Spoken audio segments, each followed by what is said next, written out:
Bonjour et bienvenue dans le recap de la semaine. Sous l'impulsion du ministre d'État, ministre des Finances, l'infatigable réformateur Doudou Fambali Koundéli Boutaï, la République démocratique du Congo poursuit sa marche vers la modernisation, la transparence et le développement durable. Cette semaine, 3 actions majeures ont marqué l'agenda du patron des finances publiques congolaises. Renforcement de l'intégrité financière nationale. Premièrement, Kinshasa a accueilli une réunion interministérielle de haut niveau consacrée à l'évaluation du plan national des luttes contre les blanchiments des capitaux, les financements du terrorisme et les flux financiers illicites.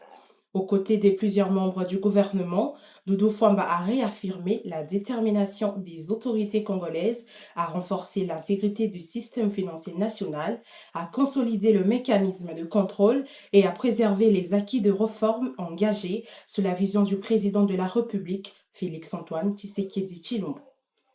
Modernisation des infrastructures douanières. Deuxièmement, le 3 juin 2026, le ministre des Finances a procédé au lancement officiel de travaux du futur siège de la Direction générale des douanes et assises.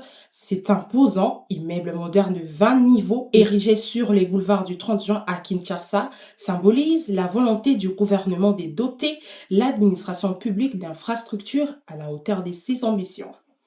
Ces projets stratégiques contribuera au renforcement de la mobilisation des recettes publiques, à la modernisation des services douaniers et à l'amélioration des conditions de travail des agents. Engagement climatique et développement durable. Enfin, le 4 juin 2026, les patrons des finances a présidé la validation du rapport annuel 2025 du Fonds national REDD+.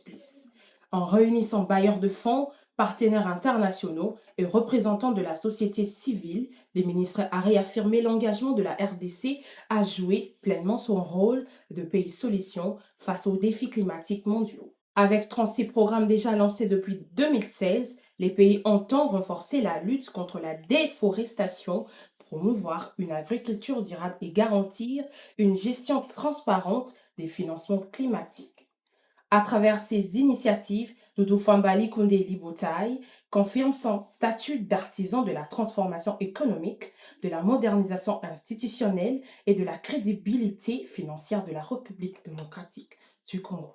Merci pour votre attention. Pour suivre l'avancement des réformes économiques et actualités de finances publiques, restez connectés à nos canaux officiels. HP Infolanes.